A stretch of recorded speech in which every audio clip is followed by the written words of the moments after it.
This is divergence analysis, and this is a video on trading the dollar-yen on a daily chart, and this is using our short-term trend indicator along with our buying and selling pressure indicator. So here we have the chart. I want to make one modification. We're doing this for simplicity, and I think it's more simple. Want to put your cursor on the line of the indicator down there. You want to right click and you get a box that says DVAN short-term trend. You hit settings. I want to change macro oscillator 2 here. Bring that menu down and select histogram. And I also changed the width here to 3.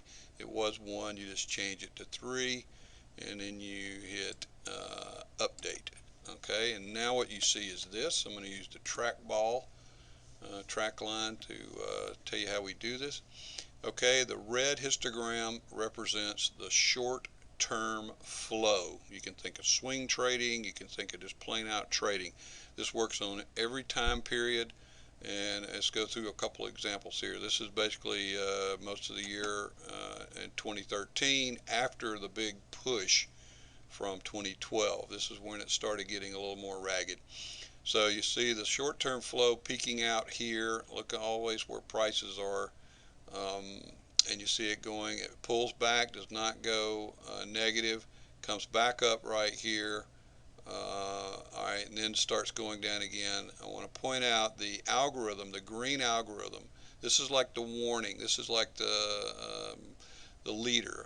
This is showing you where that force is going in a more aggressive way. Now this tells us the force is going negative, in other words below zero.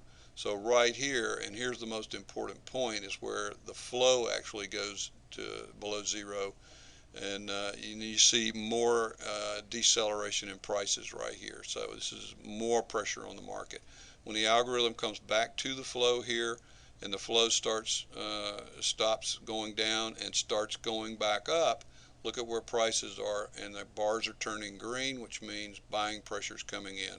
These are all how we know what's going on in the market at any given time, and if something's flat or something's really going up or really going down.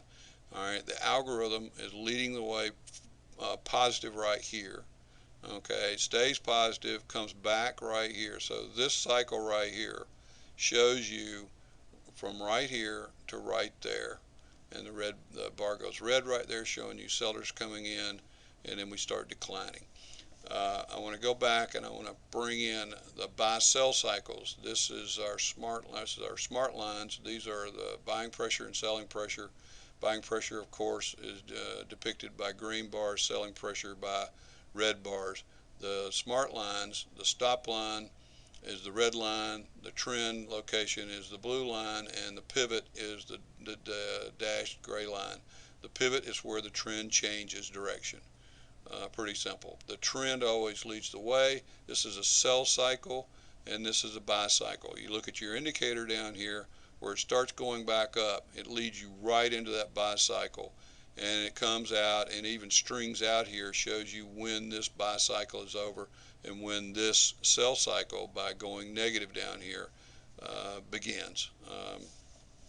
This is a tutorial on how to use our models.